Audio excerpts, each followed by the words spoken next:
and welcome back to Tales of Symphonia. I'm pretty sure it's more side quest, unfortunately, because I saw something that made me pretty much confirm it was side quest. So there is going to be a plot, like eventually there's going to be a big plot dump here for like the last 20 episodes or so. So Yeah. we just gotta get, because it's working on wrapping itself up. It just has to finish wrapping itself up now. Yeah, it's an RPG. At some point, you're gonna have to get to the side quest grinding. Yeah. Oh, this one's really boring though, so I apologize for that. This is basically just the uncle game where you have to find out which one's the uncle here. So, I'm gonna talk about some other things while this goes on, because this is particularly boring, but you know, completion and stuff. Anyways, so I played a new board game this weekend. I've owned it for a while, but I've never actually gotten a chance to play it, because you know how it is when nobody knows how to play the game, but crap. But basically, nobody knows how to play it, so nobody wants to play it. Yeah. So yeah, we played Red Dragon Inn, and that was pretty fun, honestly. If we ever get together, I'll have to bring that, but I'd have to bring, like, I think with the amount of us, it'd be fine.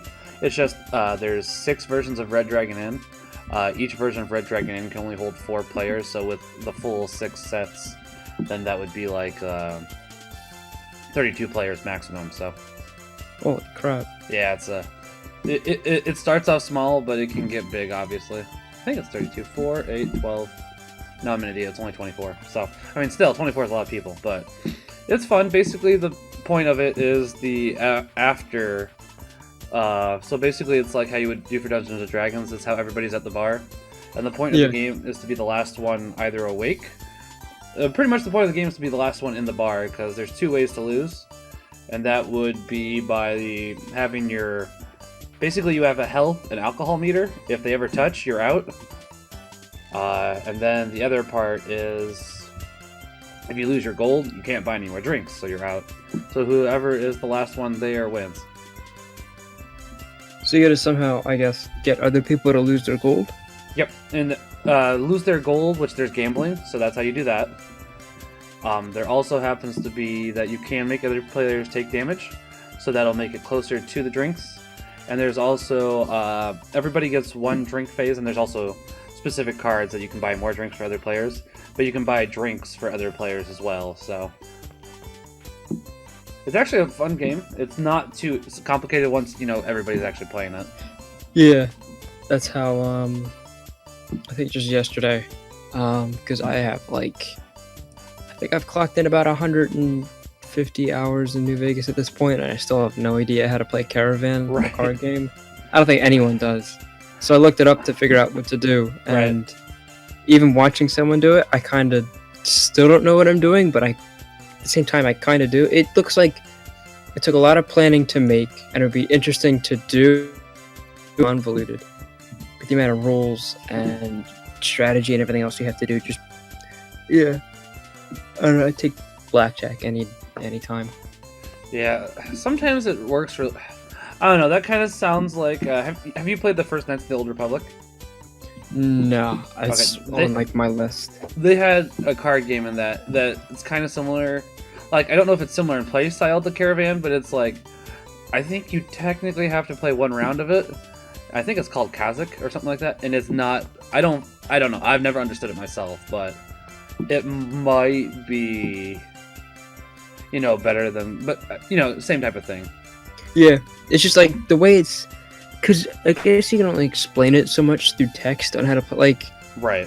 And it's way more complicated than, say, something like Go Fish or War or, like, a couple other easy card games you play with someone. This one is so complex with what you got to do with the cards, at least from how it explains it. But watching someone actually play it, it makes a bit more sense. So you think it might have been better if they'd just given, like, a random NPC in New Vegas had a video for your Pip-Boy, you loaded it in, and they explained it that way? Problem is, I don't know if they could do that in the engine. They were so restricted with what they could do. Because, like, even the New Vegas strip is so, like, like, there's barely anybody there because they had to meet the engine couldn't support too many people at once. That's why and they had to do a console release, too, and it would melt their consoles if they had too many NPCs in one spot. Yeah.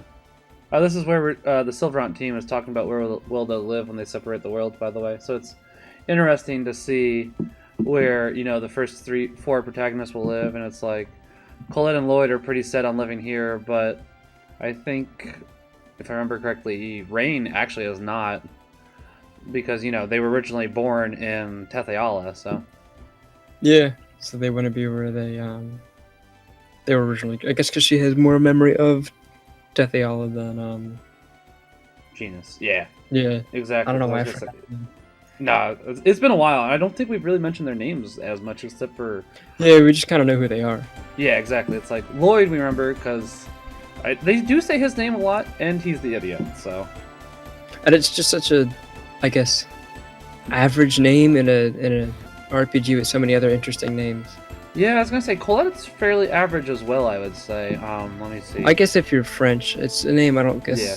I suppose I don't hear that too we often, wouldn't hear but as Lloyd much, seems yeah. like a name you'd hear like, oh, it's Lloyd. He works in accounting. I Instead can of see like that. Colette. I don't know. I can't think of a specific job I'd hear Colette working. I could see hairdresser, but that kind of Yeah, plays maybe. into the whole French thing. But yeah, you're right. But no, and then I was gonna say there's apparently a lot of people that are still really upset that Nintendo did a cease and desist on another Metroid 2 remake, which at the time I can kind of understand why people are upset, because it didn't seem like Nintendo was doing anything with Metroid except for Federation Force, and people Yeah. were pretty upset about Federation Force. Yeah, that was the one that I think day one it had like the largest dislike ratio you'd ever seen. Yeah, which this is a separate. I'm just gonna bring this. Oh, by the way, here's a mini boss, and we'll explain why in a second. Just because it doesn't take too long, but it takes a long. But yeah, unison attacks don't work on this one either. By the way, we've had a few that don't work on big bosses, so that's great. But yeah, I was gonna say, I think Federation Force would have been fine coming out now, as opposed to previously, because it's like Metroid Other M was the last game to be released in between Federation Force. So Yeah, and it wasn't really well received. no. And then it's like you get Federation Force, which doesn't even star Samus, and it's like maybe we should have released this after we announced the Metroid 2 remake. Yeah, well as Metroid Prime 4. Cushion the blow a bit more. Exactly. It's like people have been fine with that more. And going back to what we were talking about originally, I don't get why people are still upset about another Metroid 2 remake. People are saying that another Metroid 2 remake is better than what we got, Metroid Samus Returns, which I never played another Metroid 2 remake, I'll be honest. But even if that's the case, that would be really dumb of a company to let direct free competition to their own IP to be out there. Yeah, it's Like- I think it's sometimes they gotta make that because sometimes it's beneficial. I guess in terms of, I guess as an example would be Bethesda, and that Bethesda has gotten used to releasing a game and then having their community basically finish it and patch it for them. Right. And they're not gonna cease and desist them for that because they're doing them a service. They say, hey, they're fixing it, and people actually enjoy what you put out now, and we don't even have to do anything. Instead of, say, somebody saying, we're going to remake Skyrim in our own way, and people are more excited about that than they are about the new Elder Scrolls because they've lost their faith in Todd Howard and Bethesda. Right. And I mean, exactly, and that's something I agree with, because I was going to say, obviously, I would have liked to have played another Metroid 2 remake, and technically I still could, but obviously that'd be illegal. Oh, here's a Yeah. cutscene, which is really rare after, a boss, but like a text cutscene, I suppose. There's cutscenes, but not like one that takes place in the battlefield. But yeah, Yeah, usually it just, yeah. yeah, this is where we found another Devil's Arm. That Sandworm ate it, so. Yep, that's where the Devil's Arm was. I'm trying to think of other instances where it would make sense for them to cease and desist some things, but others are just. I mean, didn't they do that to Smash Brothers? Wasn't it Project M or That's something like? what one of our friends was talking about in chat earlier, Matt. I looked up more stuff about it. There was never a cease and desist that was actually issued. They just got worried that there might be one eventually.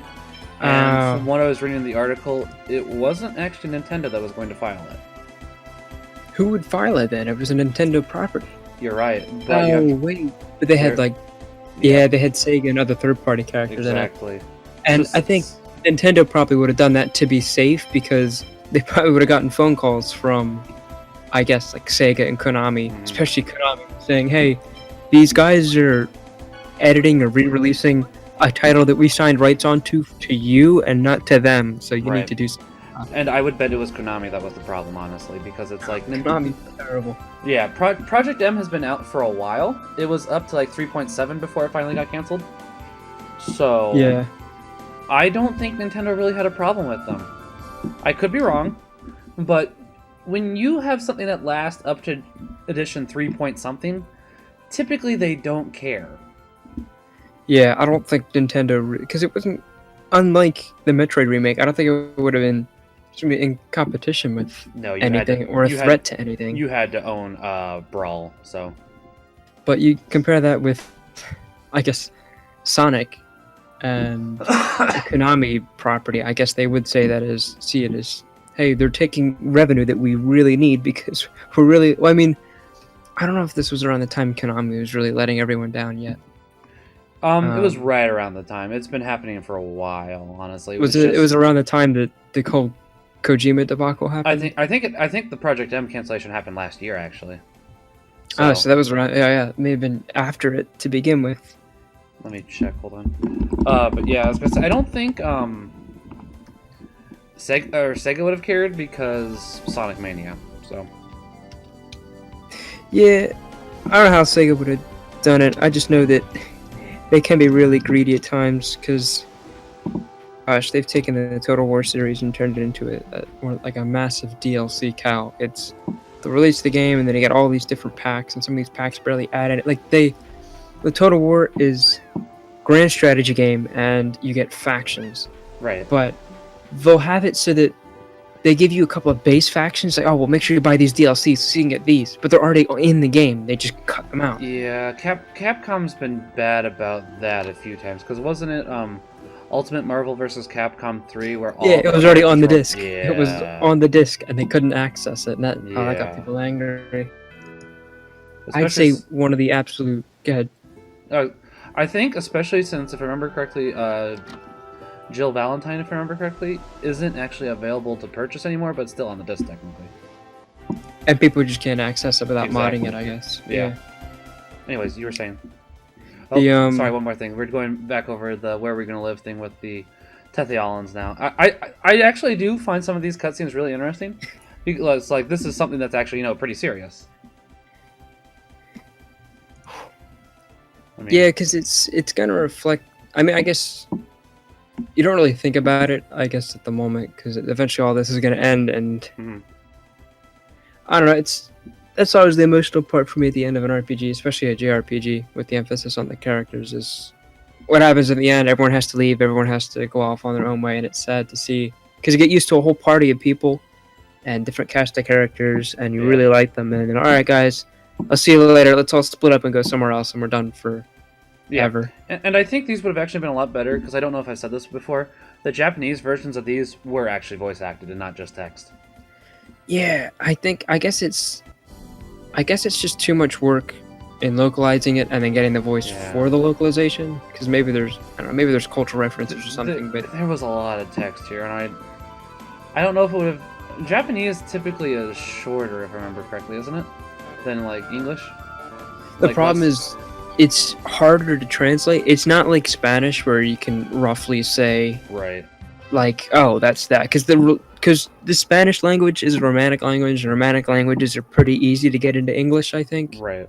I agree. Like, to a degree, but when you get to, like, Japanese, where it's completely foreign, and they have words that we don't, and... There's words that literally have, like, there's no way to really put it into English other than, like, it has to be, like, one word in Japanese could be an entire phrase, or... You have to explain it in a context to say, it makes this sound like the kanji for crow is the way it looks because it looks like a crow and it makes a sound like a crow when you say it in Japanese. But like it's because it's easy to do something like that because it's kanji as opposed to English. Where I don't think we have letters because letter A looks like this or the letter R looks like that. It is what it is. Right. Yeah, I mean, I could agree with that. But then try and turn that into an English translation, I guess, and it's that much harder to explain the context as to why kanji for crow looks like that. I was gonna say, yeah, you're exactly right, because I was gonna say, I know you were going for the whole jokes thing. I know that they had for Earth. I think I've talked about this for Earthbound before. They basically just threw out the Japanese jokes altogether and did American jokes. it'd be too hard to understand because they would make references. Because I guess it's a really meta language in that its language has a lot of puns and they make jokes about how one word sounds like something else, but we won't understand that because it'll sound different to us because we're not hearing it in the native Japanese tongue. We're hearing it in an English translation. Exactly. By the way, we're revisiting here because of two reasons. There was we forgot that Wonder Chef here 25 episodes ago, as well as there's a side quest with Yuan going on because 25 episodes ago as well, Yuan tried to stab either Lloyd or Kratos, one of the two, and he lost his ring, and we'll eventually find out why that ring is important to him. Do you eventually get all the Wonder Chef locations? No. I could have done that side quest. I decided against it. Like, I could have looked up a guide. I just didn't. If you're interested, somebody has it on YouTube. I could have done it, guys, but it's 70 episodes. I was done. Yeah. With all the side quests and stuff you've already done to begin with. Yeah, like, I'd done a majority of side quests. There's a few, and maybe if John and James wanted to stream it someday, I'd be willing to do, like, the one major side quest I did forget, which was the Coliseum. And I could look up where the Wonder Chef locations are, honestly, because I don't think that would be too much of a problem. Do you think, John, or...? I mean, maybe one day when we get to streaming it, who knows, maybe we'll branch out into streaming among like a million other things that we think we want to get into. I'd like to start doing streaming. It's just unfortunately our schedules at the moment are and then we all, even with our schedules, we have stuff we already have to commit to that makes it harder to set something up. Because that's it. I'm always like, I should get started on a Shadow of the Colossus or a Persona analysis thing, like at least get a script or something. But then I have other stuff, and then like when you're not doing stuff, you want to relax and do something else instead of. I fully understand. Like I have been lazy. I don't know. This last weekend I was super lazy. So that while Kitty did want to hang out last night, I definitely did want to just. You're right. I get exactly what you're saying. So. That's what it was for me. I've been lazy with schoolwork. I've gotten some done, but it's so draining. And then you're like, all right, well now what I want to do? I just want to lose my mind for a bit on Fallout or Total War or something, and then you realize, oh well, I probably should have been. I could have been writing the script for it. I don't feel like it at the moment. I'll get to it eventually. I fully understand because it's like for months. I've been wanting to start getting into reviews, honestly, but there's two reasons I don't at the moment. I don't have a good camera, and pretty much if you're going to do reviews, you have to go on camera, as well as as you said, I'd have to actually write a script for that. Whereas this is you might not have to, I guess. I'm trying to think of a. There's a guy. There's a couple of people that are independent reviewers that they don't do things on camera. They'll take recordings of it, but they don't show themselves. They typically do art that they draw for it, though, interwoven, don't they? Some people might. I think there's one guy who all he does is he just talks over it. Okay. Because when XPlay did theirs, because they were on G4, the gaming network, XPlay would have some skits sometimes, but most of the time it was just them talking over the gameplay. Right. And then at the end they just give it a something out of 5. Yeah, I believe it. Hold on, I'm checking one thing. You said XPlay and I got curious about something. Yeah, that's dead too. Shoot. When you said XPlay, it made me think of an old chat system that you could also actually record with, and it wasn't awful recording. XSplit, right? No, Xfire. Oh, wow. I was gonna say, let's see, it was, the latest release was March 20th, 2013, and I think that their social media was discontinued June 12th, and the messaging client June 27th. The last of Xfire services were shut down on April 30th. And it's like, this is something I remember using for Guild Wars a lot, so it's just, I guess, Yeah, it eventually happens, I guess. Some stuff gets killed. I think it used to be, Twitch used to be Justin TV, didn't it? Yeah, it did. I think Justin.tv still exists, actually. Oh, is a separate entity? I think so. I'm checking it right now. Because that's where people used to post their, some people would do like trolling in NASCAR and they would upload it to Justin TV. And I don't think I ever visited it to see a stream or anything, but people would upload it on YouTube with like the watermark of a Justin TV channel. Right. Okay. Yep. Never mind. It did used to be something. On February 10th, 2014, Twitch.tv and Justin TV's parent company was rebranded as Twitch Interactive. On August 5th, 2014, Justin.tv was officially shut down so that the company could focus on Twitch. And I mean, it worked out pretty well for them. It's so many people make their money through Twitch. Yeah, don't disagree. Yeah. Honestly, if we do ever make money with this channel, I would like to at least donate some to charity. I think we've talked about that. That's what I always say. If I ever win the lottery or I get a bunch of money, like at least a quarter or half of it's gonna go to exactly. charity. I was gonna say, even if we're making like $100 a video, I'd like, as long as it's okay with you guys, like I think if we started doing that, $25 a video for each of us, $25 towards charity, that'd be perfectly fine. You figure you'll give it back to who's giving it to you in the first place? Like, I figure if you win the lottery, God must have said, "Hey man, I'm gonna cut you a break and give you a bunch of money." It's better you give something back to him than say, "Thanks, I'm gonna take my money and leave." Right, I'm gonna just go and spend it all on booze and floozies. Except for, obviously, we'd never do that, but you get what I mean. I always think that would be interesting if I ever did win the lottery, because my life probably wouldn't change other than I would maybe buy a house, but then I'd wear the same stuff, jeans, t-shirt, and like clearance rack when I'm wearing Vans. Oh, by the way, why we're back here, we're actually finishing building Luin. Sorry, not trying to interrupt you, but it's like I actually do like this because, as I said, it's an interesting concept that the more money you donate, the more it does, repair. But at the same time, it costs a lot of money. So. And it's glitchy. You can't give it all at once and then have it instantly built. Exactly. Otherwise, you lose it all. You're exactly right. But no, I think you're right, because it's like I don't think I change like how I live too much. Maybe I'd buy caviar, but that'd be like the main exception. I guess just to taste it, or have you had caviar before? I haven't had caviar. I would do escargot though, because escargot is delicious. You've had escargot? I have had escargot. What is it? Does it taste like chicken? Tastes like butter. Oh, I probably can't do that. I don't like anything that's made in a pan with butter. Like vegetables, if you fry vegetables in a pan with butter, I was gonna say that may not be for you then. Yeah, if it's oil, that's different.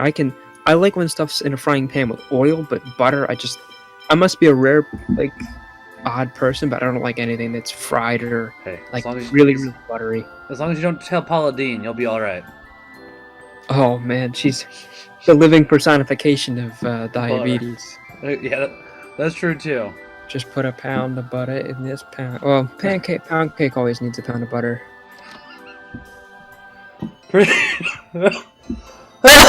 Sorry, pretty much. Are you familiar with pound cake? Yeah, partially. Like, I don't know when the last time I had a pound cake was though. Because pound cake's like the big. Pound cake's one of the big signature foods here in Philly, if I'm remembering right. We got the Italian. Well, I guess to you guys it would be Italian ice, but for us it's water ice, which is like an oxymoron. We have soft pretzels, like Philadelphia soft pretzels. We have the Philly cheesesteaks. Philly cheesesteaks, which people will usually get wrong if they don't come from here. Like people say, I've had Philly cheesesteak flavor of this. I'm like, yeah, it's not the same. You have to eat one from here to understand how it's. I think you've told us that before, because it's like I've had it's like Chinese food that's not from China. So yeah, almost all food from a Chinese place isn't Chinese. It's Chinese American or like Chinese fast food. Like traditional Chinese food is one, probably a lot healthier. Yeah. And two, probably doesn't have as much trans fat and MSG in it. I don't know if many do trans fat anymore, just because trans fat was such a negative word for so long. It still is, of course, because it's bad. I remember hearing about it constantly on the news. People saying trans fat. This is unhealthy. Not that I really cared, because I was like, oh, we're going to McDonald's today? Awesome. That's the one fat I really do search for. I do need to be better about what I eat, but that was the I've gotten over McDonald's. It used to be, when I was a kid, I would bug the crap out of my parents. Like, oh, we see McDonald's, stop there. Let's not go anywhere else. But nowadays, it's like, oh, we're going to settle for this. I'd rather go to I go to Burger King or Wendy's, anywhere. It's just not. And that's really weird, because it's like, to me, I'm right there. I think it's a little different to me, because at the same time I know McDonald's is really bad, but my parents, and only as a last resort, or breakfast, because breakfast for McDonald's is still okay. Yeah. Anytime my grandparents came up, they would say, my mom would say, oh, it's your grandparents, they're coming up for your confirmation or someone else's thing. We're like, they're getting breakfast for us. What do you want? I say, just an Egg McMuffin. Yeah, That's I all mean, I ever get. exactly. Yeah, the breakfast is perfectly fine there still, as you said. The thing is, my parents hated McDonald's when I was growing up, so I never really got it. And Katie, for some weird reason, always had McDonald's, but she still likes it, even though I know it's garbage. Well, when I was on vacation in, um, excuse me, in Virginia, there wasn't much in terms of food places that we were familiar with. There was one place that was like a proper restaurant that was hidden away, and we were like going there. But you don't want to go to the same restaurant like in a 5 times. whole Yeah. week. So we said, okay, like the first night I think we went there. Second night we did McDonald's, and I think I felt adventurous or I was just really hungry. I said, I'll take 2 Big Macs, and I immediately regretted Right that with that. decision. I ate them both. I Oh. completely regret eating 2 Big Macs and 2 large fries all Yeah, I was in gonna one say, night. did you do the 2 large? Man, it's like, Yeah, I did 2 large fries, 2 Big Macs, and then So, I haven't brought this up yet, but just since you're kind of on the same topic, I want to request when we all get together for the first time that we do the Big Smoke Challenge together, because I don't want to do that solo. I ain't doing that solo. once my dad ordered because I'm in a family of 6, including my parents, all that morale, and he accidentally, I guess he wasn't thinking it's because he was gonna get 2 Big Macs as well, so we were gonna get 6 because my brother wanted 2, but he said 8, so we ended up with. We get home, we're like, wait a minute, and we set 8 boxes of Big Macs, and we're like, all right, well, we gotta get to eating. And then Yeah. the best part was, after I'd finished, I'd had the 2 big fries, 2 Big Macs, and I texted a friend. I was like, don't ever do that. It's the worst mistake you'll ever make. Yeah. And then 2 days later, I did it again. Oh man, did you? Oh, how was that 2 days later? Like, I mean, it's like McDonald's always is for me. At first, it's like, oh, it's so good, it's amazing, and then you're like it What have I sets done? in, and you get like the, I don't know, withdrawal or whatever, Yeah. and you're like, oh, I hope I don't get sick tonight, and then the next day you really want more McDonald's because it's addictive as anything. Yeah, that is. Oh man, yeah. Like I don't even really like McDonald's, and my mouth is watering thinking about getting a Big Mac right now, but I never want to settle for it. Right. See, I don't know. I haven't liked the Big Mac as much as I used to anymore since McDonald's, or not McDonald's, Burger King introduced, what was it, the King? The Whopper? No, like they introduced something in They addition have a to new the sandwich? Whopper. Yeah, I think Oh it was- yeah, they did something that's supposed to be like the Burger King Big Mac or something. Yeah, I actually like the King a lot better. Like the Whopper I isn't have to bad. look that up. but- Oh, Yeah, the Whopper is such a steal because it's so much bigger than a standard McDonald's cheeseburger, Yeah, and you can I'm- make it like a double or triple or whatever, yeah. and I'm get almost, jalapenos and bacon and all that. I'm almost positive it is the King. I'm gonna have to look it up now. I think we're just staying around here now. Oh, by the way, I think I could have found some better weapons eventually, such as the Devil's Arms, but since you have to level those up, I said nah. I got the joke weapons, and the joke weapons are better than late game weapons. That's actually, well, maybe not to late game, at least in terms of Persona 3. If you complete certain quests or you beat a certain boss and you pick something out of a chest, you'll get joke weapons like Yeah, a squeaky bat or like a toy bow, but like they do actual like a flat great amount of damage until Right. like late game when they're useless. yeah, sure. Man, did they get rid of the King? Like, they got rid of the King for a Barbecue King, so I don't know if it's only available at certain times, which is poopy. Well, people didn't believe me when I said so, but do you remember the Big Mac snack wrap? They would literally just put a Big Mac in a tortilla. I mean, I don't remember it, but I would believe you. Oh, yeah. Hold on, sorry. Used to be a Here's thing. I don't know. here's the fake chosen group again. does this plotline ever go anywhere? It does. We actually find out this person's name because fake Genus sacrificed himself for everybody else so they could get away, because the townspeople were like, "Hey, you ain't the chosen. The chosen's been giving us money." It's like in the cartoons when the poorly glued on mustache just kind of falls off. Exactly. Isn't he the dumb one as well? Like they're supposed Yeah. to be the pol yeah. Exactly. Like Genus, it's fake Genus, and then he's the dumb one. And it's like, that's not how this works.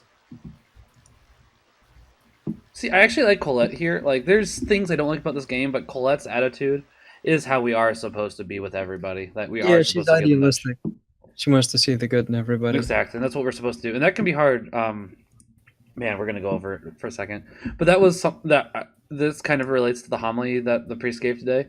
That the priest and I was looking around to see if anybody was going to get up when he said this, because as soon as he said that anybody could technically go to heaven, I knew, yeah, uh, I knew which name he was going to bring up, and he said technically Adolf Hitler could have gone to heaven, and I was shaking my head because technically that's correct, and of course he did from there go on and clarify. He would, however, have had to, after taking his suicide pills, would have had to confess and basically give his life to God and be like, oh my goodness, what have I done? He also added, if he did do that, he probably would be in purgatory for a long, long time. But Yeah, it's like, we could probably get on to the next episode because I yeah. actually had something that mentioned basically something according to that reading. Did you? Okay. I'm curious then. So we'll get back to. Man, I'm excited for next episode now. Guys, check you next time. Pax at Bonum.